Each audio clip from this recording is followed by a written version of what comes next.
kembali lagi bersama saya Ajeng Kenari. Kali ini aku ingin tahu lebih dalam nih mengenai Bosowa Education bersama di IC Bosowa Education, yaitu Pak Asrul Hidayat. Selamat siang Bapak Asrul. Selamat siang, ya, Selamat siang. Aku ingin tahu lebih dalam nih tentang ya, Bosowa Education ini. Jadi ya mungkin kita ambil flashback-nya dulu ya, artinya dalam perjalanannya Bosowa Education ini Sejarahnya ya, kita betul. ketahui mungkin supaya para Tribuners bisa tahu ya. Jadi memang kalau dari Bosowa Korporindo sendiri sebenarnya kan sudah berdiri dari sejak tahun 73 ya. Namun untuk di pendidikannya sendiri sebenarnya memang dari awal itu sudah mulai masuk sih, artinya terlibat dari mana mengembangkan pendidikan Indonesia. Memang terjun langsungnya itu, nah itu artinya ketika kita mengelola sekolah itu memang kita baru kurun 2012-2013 yang lalu sih, yang mungkin ya sekitar jalan tahun ke-14 saya akan kita itu. Tapi sebelum itu sih sebenarnya Bosowa Korporindo sendiri sih sudah lama artinya berkecimpung di pendidikan, walaupun memang tidak secara langsung ya. Jadi mungkin pada saat itu kita memberikan beasiswa, memberikan bantuan ke sekolah-sekolah. Jadi kita mungkin artinya ya kita tidak terlibat langsung, tetapi hanya support dari belakang. Nah di tahun 2012-2013 itulah sebenarnya akhirnya founder kita itu menetapkan kayaknya kita harus terjun langsung nih di pendidikan. Jadi langsung menjadi pemain lah ya. Kalau tadi kan hanya tidak hanya di belakang. Jadi mulai tahun itulah kita terlibat langsung. Ya. Salah satunya memang ketika kita mengambil alih kelola Bosowa Indonesia ini. Jadi tonggak sejarahnya memang ada di sini. Ada di sini. Oke, baik. Aku ingin tahu nih, apa sih strategi atau rencana kedepannya yang sudah Bosowa Education siapkan untuk para rakyat Indonesia tentunya? Ya, yang pertama kan memang sementara ini kita sedang mengelola ya, menjalankan kalau untuk tadi mungkin Mbak Aja mungkin udah sempat sebut ya universitas, mungkin sekalian nih. Kita kan kalau sekarang di tahun artinya ya oke lah 2002 dan ini kita mengelola 6 unit sekarang. Bogor ini salah satu yang punya dari TK sampai SMA. Kemudian kita di Cilegon juga mulai dari TK ya, sampai SMA juga. Kemudian kalau di Makassar itu juga sama. Tapi bahkan kalau di Makassar itu mulai lebih dini lagi nih. Bukan TK tapi kita sebutnya Bibi House kalau di sana ya Pandi ya. Jadi iya, jadi lebih muda lagi nih. Kita mulainya dari umur 3 bulan. Dari 3 bulan? Ya, dari 3 bulan kalau di Makassar bayi. Tapi bukan, ini kan bukan daycare ya. Bukan daycare, lagi heboh-heboh sekarang. Jadi sampaikan kita bukan daycare, kita sekolah. Dan juga kalau di Makassar kita cukup lengkap karena di sana juga punya politeknik ya, pendidikan vokasi dan juga punya Universitas Bosowa. Jadi ini Mbak Jang kalau kita lihat umur, ini kita sekolah Bosowa ini mulai 3 bulan tadi. Ini sampai kalau kita di universitas itu punya S3 ya. S3 itu kalau hitung Pandi mungkin sekitar umur 28 kalau salah. Itu pun kalau misalnya sekolah terus ada jedanya itu sampai S3 28. Jadi itu rentang kita ini pendidikan kita 3 bulan sampai 28 tahun. Dari bayi loh. Jadi kalau unitnya dari bayi sampai S3 di perguruan tinggi. Kita mungkin di Bosowa ini yang belum punya kalau jenis pendidikan itu pendidikan menengah yang vokasi. Jadi misalnya sekolah menengah kejuruan, SMK ya. SMK, ya, betul. tapi kalau level PGTK, SD, SMP yang umumnya ya, sekolah umum ya. Fakultas perguruan tinggi vokasi, kemudian perguruan tinggi ekonomi kita punya. Berarti PR-nya berarti sekarang sedang. Nah, kalau PR ke depannya kalau kita mengacu pada keinginan pendiri, pengennya itu sebenarnya di seluruh provinsi itu kita punya kontribusi dalam mengembangkan pendidikan di Indonesia. Cita-citanya begitu. Karena tadi purpose-nya dari timur Indonesia untuk nasional ya, membawa Ya. Oke, kalau begitu apakah ada harapan spesifik nih untuk memajukan pendidikan di Indonesia ini? Mungkin ada rencana dari Bosowa. Ya, selain kita tentu tetap mengembangkan dari sekolah yang sudah ada ini ya, karena kan, karena kita kan tetap artinya apa ya, ke depan itu ya tentu kualitas pendidikan dan layanan itu harus selalu meningkatkan, Mbak. Nggak boleh kita hanya ini, selain nanti memang untuk mengembangkan sekolah di tempat-tempat yang baru. Nah, itu tadi kan ya, kalau ngacu ke harapan pemilik ya berapa provinsi harus ada kita berkiprah di situ. Tapi itu tentunya mimpi yang masih hope ya. Ya, yang kita sekarang ya tetap artinya kita mengembangkan yang sudah ada ini sambil menjajaki juga untuk pengembangan di tempat-tempat yang baru. Nah, pengembangan ini memang kita banyak caranya, strateginya. Yang pertama kita bisa membangun sendiri dari nol ya. Atau mungkin seperti yang Bina Insani ini, Bosowa Bina Insani ini kita alih kelola ya, dari sekolah yang sudah ada kita alih kelolakan. Atau bisa juga nanti kita kerjasamakan dengan pihak lain yang punya visi misi yang sama. Jadi strateginya bisa begitu. Apakah sudah ada rencana nih untuk ke provinsi selanjutnya? Apakah sudah ada? Sekarang nih sudah ada, hanya masalahnya kayaknya belum bisa di open nih. masih kita tahapan penjajakan, dari pembicaraan dan beberapa ini. Berarti memang masih rencana sekali.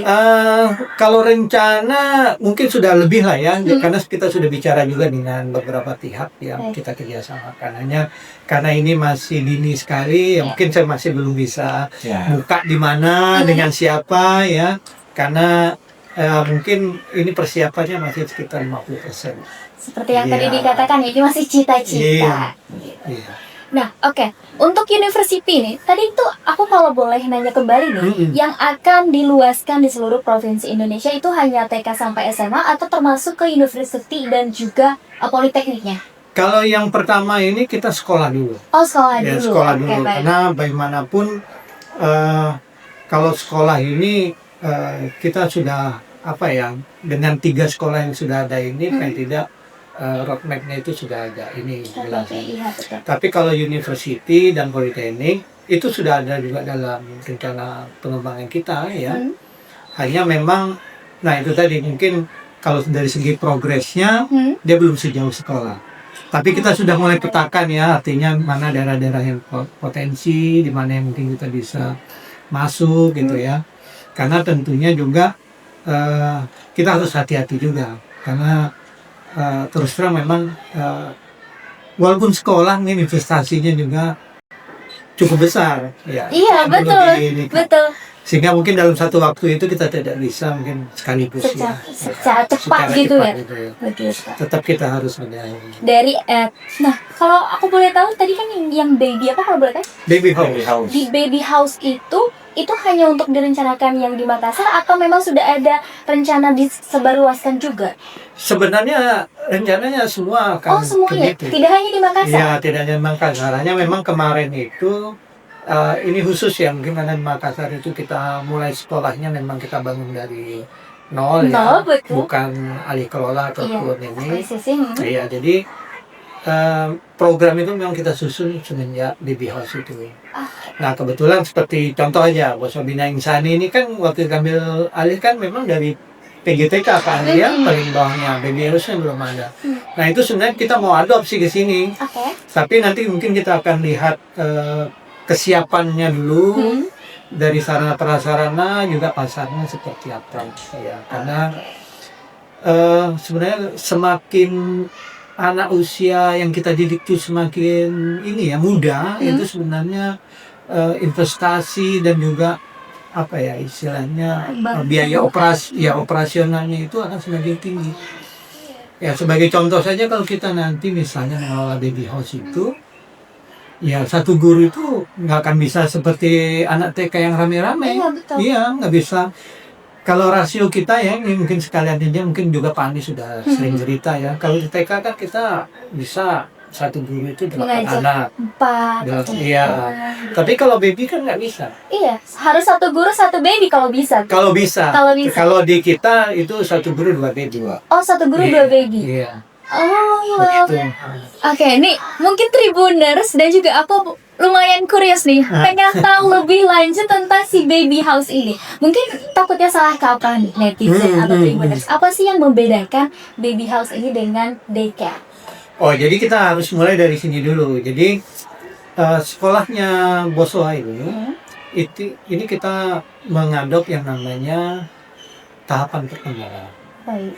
Jadi kita tahu bahwa semua anak itu dari mulai jenjang, artinya ketika dia dilahirkan ya, sampai nanti kalau pasca SMA itu mungkin umur 18 ya, 18, 18 itu sebenarnya dari sisi, kalau kita lihat dari sisi psikologi, dari sisi kesehatan, itu dia punya tahapan perkembangan yang sesuai umur. Jadi anak umur 0 tahun, 1 tahun, 2 tahun dan seterusnya, itu sebenarnya ada yang kita kenal sebagai usia ini ya, biologinya. Usia biologinya ini kan artinya dia kalau lahir 2026 ya misalnya, ya kita bisa hitung Mbak. Jadi kalau misalnya Januari lahir, kemudian misalnya ini sampai bulan Juni, artinya kan usianya sudah 6 bulan lah ya. Jangan 6 bulan itu artinya usia biologisnya.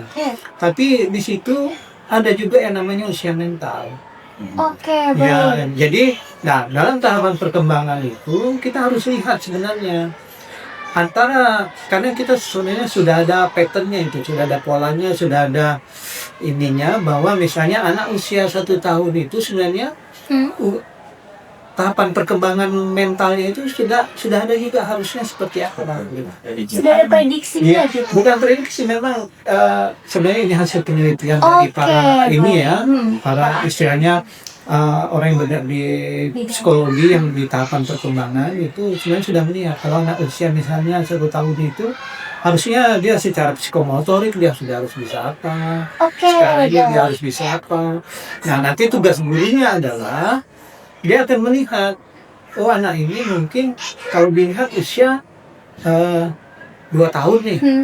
Tetapi 2 tahun itu seharusnya sudah bisa A, B, C, D. Tapi kalau kita lihat kita evaluasi hasil modelnya, kayaknya ada yang ketinggalan nih. Mungkin psikomotoriknya atau apa, misalnya yang tadinya bisa genggam misalnya ini. Nah itu tugas gurunya adalah memberikan stimulus. Supaya yang kurang-kurang tadi ini si anak bisa terpantau. Oke, dan hal ini kan tidak bisa dipantau sebagai orang tua biasa ya? Oh iya, tapi tetap kalau di sistem pendidikan kami ini ada artinya tetap tripartit ya, lingkungan sekolah, lingkungan orang tua dan juga guru. Jadi karena apa? Karena pendidikan di sekolah kan hanya tidak 8 jam loh Mbak ya. Iya. Ya gitu ya. Iya. Tapi selebihnya 16 jamnya itu ada di rumah. Jadi kalau sistem pendidikan kita di sekolah tidak sama dengan orang tua, tentu ini akan jadi tidak terjadi sinkron. Karena berbeda. Nanti kasihan anaknya. Iya. Kok guru saya di sekolah ngajarkan begini ya, kok di rumah mama Beda saya begini. Nah, jadi disitulah artinya nanti tugas guru, tugas orang tua itu untuk melihat tahapan perkembangan. Jadi memberikan stimulus supaya dia bisa ini.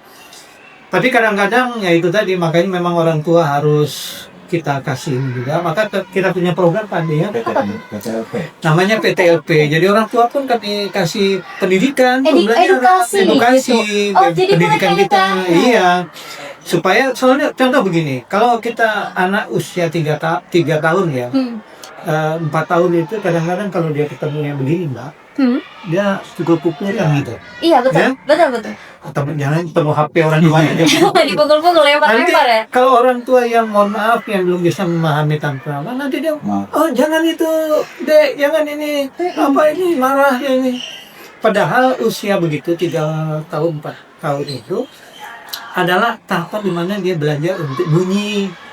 Dia paling senang itu kalau dengar pegang ini sebagainya. Ya jadi kalau misalnya orang tua yang paham, dia tidak akan marah. Memang dalam tahapan perkembangannya dia, memang anak itu sedang mengenal dunia, sedang ini, gitu. Sedang mempelajari. Makanya kita sebenarnya sebagai orang tua ya paling kita menghindari saja, jangan barang berharga yang kita letakkan di sini. Gitu. Ya, jadi disitulah maka perlu orang tua juga memahami. Iya, Oke. biar sejalan nih. Betul, jadi harus satu frekuensi gitu, baik itu dari guru maupun juga orang tuanya. Ya, Karena kalau berbeda tidak bisa. sebagai contoh lagi nih, ini Betul. yang paling banyak nih Pak Andi di apa? Kasusnya? Di kasus di luaran ini. Saya mohon maaf ini sebelumnya ya. Tidak apa-apa, tidak apa-apa. Kan kebanyakan ya sekolah-sekolah itu ketika menerima anak SD kan SD. katanya sudah harus bisa membaca menulis. Iya, aku juga pernah dengar. Iya, padahal sebenarnya kalau dari taman perkembangan usia 6 tahun itu, 7 tahun, 7 ya? tahun gitu. Sebenarnya usia 7 tahun itu sebenarnya baru harusnya diperkenalkan dengan Membaca berhitung juga. dengan huruf-huruf sebenarnya. Tapi kebanyakan orang tua di kita malah ketakutan nih. Oh nanti anak saya bagaimana ya? Nggak benar. Belum bisa baca dan Iya, padahal bisa. sebenarnya dari segi tahapan perkembangan anak sebenarnya belum waktunya. Oh gitu Pak, berarti kalau misalkan anak usia dini itu tidak boleh diajari kalistung begitu? Ya artinya dalam tahapan ininya ya, dalam tahapan perkembangannya itu memang usia Dini? 6 tahun Ke itu, bawah, 6 tahun 7 tahun itu memang belum waktunya untuk ini. Sehingga memang ketika dia 7 tahun, kalau di pendidikan kita itu level kelas 1 SD, nah disitulah sebenarnya harusnya baru kita mulai ajarkan membaca, menulis, dan berhitung sebenarnya. Oke, Iya. baik. Kalau misalkan dari sisi bahasanya nih, sebaiknya bagaimana sih untuk bahasa di usia dini itu? Apakah benar seperti yang orang-orang bilang, anak dari kecil itu harus diajari bahasa Inggris biar nanti makin jago? Iya. Nah, itu bagaimana nih tanggapannya? Ya itulah tadi ya, anak usia 7 tahun saja sebenarnya baru kita ajarkan bagaimana membaca ya, menulis dengan Menulis, baik ya. Nah itu pun tentunya kan harus bahasa Indonesia dulu ya sebagai bahasa ibunya. Iya. Makanya memang akan lebih bijak adalah usia di bawahnya itu memang yang harus kita perkenalkan adalah bahasa ibunya. Bahasa Jadi ibu. bagaimana dia bisa, artinya kalau kita bahasa ibu kan artinya bahasa Indonesia Bahasa ya, Indonesia, bahasa lingkungan daerah atau ya. lingkungannya. Jadi itu yang kita perkenalkan di awal, bagaimana dia bisa cara bertutur, sapa dengan baik ya, bagaimana bertutur sapa dengan sopan menggunakan bahasa ibunya. Jadi disitulah sebenarnya penekanannya. Jadi mohon maaf, bukan masalah bahasa asing. Bahasa asing Karena kalau bahasa asing itu ya kita marah lah, sekarang kan banyak orang tua yang menuntut anaknya sudah harus bisa bahasa asing, Bahasa Inggris asing. atau apa ya. Dan menurut saya itu akan ada waktunya lah. Akan ada Ya, waktunya. akan ada waktunya. jangan dijejalin dari Jadi kecil lah ya dari kecil, bahasanya. jadi lebih baik dia bisa betul-betul sapa dengan sopan, menyapa dengan bahasa Indonesia dengan baik. Karena memang sebenarnya target kita di sekolah ini, Pak Andi ya, kalau anak-anak sebenarnya sampai usia kelas 3 SD ya dari TK itu sebenarnya target kita itu adalah sebenarnya bagaimana dia bisa menghargai orang, menghargai orang yang lebih tua, menghargai teman sebayanya, menghargai yang lebih muda. Sebenarnya targetnya di situ sih Di etika sebenarnya. itu. Ya, bukan nanti dia harus bisa kali-kali, harus bisa tambah-tambah, enggak. Nah, nanti setelah kelas 4, 5, 6 sampai kelas 7 itu 78 lah ya. 78 jadi kelas 2 SMP ya, sebenarnya baru kita kenalkan dengan ilmu pengetahuan. Dan dia bisa mencintai ilmu itu. Baru nanti kelas 9 sampai kelas 12 dia sudah mulai mempersiapkan diri, karir path-nya saya ini mau bergerak Jadi begini. apa gitu Nah, itulah ya, sebenarnya. cita-cita kecil ya. Iya, nah itulah sebenarnya Tahapan. tahapan yang sebenarnya kita bangun di sekolah kita ini. Jadi kita punya 4 pilar nih, kultur nasional, Cambridge, literasi, sama Islamic Studies. Islamic, literasi, Cambridge, dan juga Kurikulum nasional. kurikulum Iya, nasional. 4 itu digabung nih Ya, teman-teman. itu yang Tambah penguatan tahapan perkembangan. Iya. Perkembangan yang tadi yang baby house Iya. itu ya. Dari SD sampai TK sampai sampai SMA seluruh jenjang. Makanya kalau di kita ini mungkin mohon maaf kalau kita kenal, kalau sekolah di luar itu Pak Andi ada namanya rombel ya, rombongan belajar. Mungkin Iya. kalau di Oh, standarnya kementerian itu seperti kalau misalnya SMP berapa Pak Andi? 32. 3. Satu guru 32 ya. Iya, satu wali kelas. Kalau kita nggak bisa, kita lebih kecil dari itu Iya. rasionya. Jadi kalau di tingkat SMP SMA itu kita sebenarnya hanya 112 sampai 115 Baik. rasionya. Jadi kalaupun misalnya di kelas itu nanti tetap kita ada kelas besar yang 24 anak, Ya. di situ harus 2 guru yang bertugas. Kalau nanti di SD itu kita 110 sampai 112. Ya. Kalau TK itu kita 18 sampai 110. Jadi makin kecil. Kenapa harus begitu? Karena selain kita nanti punya penilaian secara umum, ya seperti yang biasa lah ya, mungkin ada mata pelajaran apa. Tapi kita juga punya laporan kepada orang tua terkait tahapan perkembangan itu. Tidak hanya akademiknya Tidak ya? ada akademik. Nah, tahapan perkembangan itu guru harus melihat satu-satu. Kan nggak bisa observasi. Iya, harus jadi raportnya itu masing-masing.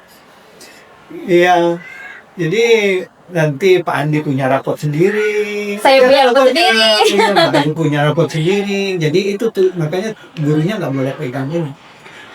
Karena kalau kebanyakan juga PR sekali. PR sekali bagi dia ya. Dan takut sekali tidak terpantau dengan baik. Iya betul. Jadi itulah mungkin salah satu kekuatan sekolah kami. Ya. So, education nih saya unik sekali ya teman-teman Iya. Tribuners. Karena aku setelah masuk ke sini dan juga ngobrol sama Pak Andi dan juga Pak Asrul, aku mendengar banyak sekali hal luar biasa yang sebenarnya sebelumnya aku belum pernah dengar dari sekolah lain. Iya. Begitu. Nah mungkin untuk terakhir nih, aku ingin Pak Asrul dan juga Pak Andi menyampaikan apa harapan ke depannya mungkin dari Pak Asrul dan juga Pak Andi terkait Bosowa maupun edukasi atau mungkin Oh, iya. di Indonesia, Iya. se-Indonesia begitu mungkin. Jadi yang pertama sih mungkin saya lebih pada keluar aja ya, pada Iya. orang tua bahwa semua anak itu pasti punya keunikannya. Jadi nggak bisa kita sama ratakan ya. Sehingga perlakuannya pun nanti seperti tadi ya. Jadi kita harus sesuaikan dengan kondisi anaknya. Jadi percayalah bahwa setiap anak itu pasti punya keunggulan dia, punya talentanya dia masing-masing. Jadi jangan sampai nanti orang tua terlalu memaksakan harus seperti ini. Yang pentingnya adalah kita lihat ya perkembangannya seperti apa, minat bakatnya seperti apa. Kita mungkin orang tua lebih baik bagaimana supaya memfasilitasi mereka untuk itu. Jadi percaya mereka punya talentnya masing-masing. Ya, itu sih mungkin dari saya. Iya. Kalau biasa mungkin dari Pak Andi. Oh ya, kalau jadi kepada seluruh orang tua gitu ya, bahwa sekolah kami itu memang bukan hanya sekedar bagaimana menjalankan proses pendidikan yang berhubungan dengan akademik gitu ya. Kami juga perlu terus memantau perkembangan siswa. Oleh sebab itu, ini menjadi salah satu poin dan konsen kami gitu ya Pak ya di sekolah ini. Jadi pastikan bahwa sekolah Bosowa ini gitu ya punya konsep yang kuat gitu ya, karena kami punya juga harapan misi bagaimana bahwa seluruh siswa adalah bagian dari investasi generasi pemimpin masa depan. Baik. Oleh sebab itu kami serius betul dalam mendidik talent-talent yang akan lahir dari Bosowa School. Itu aja. Lahir Iya. Bosowa School, luar biasa. Baik Pak Asrul dan juga Pak Andi, terima kasih banyak atas obrolan yang sangat menarik ini, dan tentunya pasti akan menjadi pencerahan juga para orang tua di luar sana. Jangan khawatir dan jangan ragu untuk menyekolahkan anaknya tentunya di Bosowa Education. Begitu. Baik Tribuners, mungkin itu saja obrolan kita hari ini. Terima kasih banyak sudah menonton. Saya Ajeng Kenari pamit undur diri. Sampai jumpa.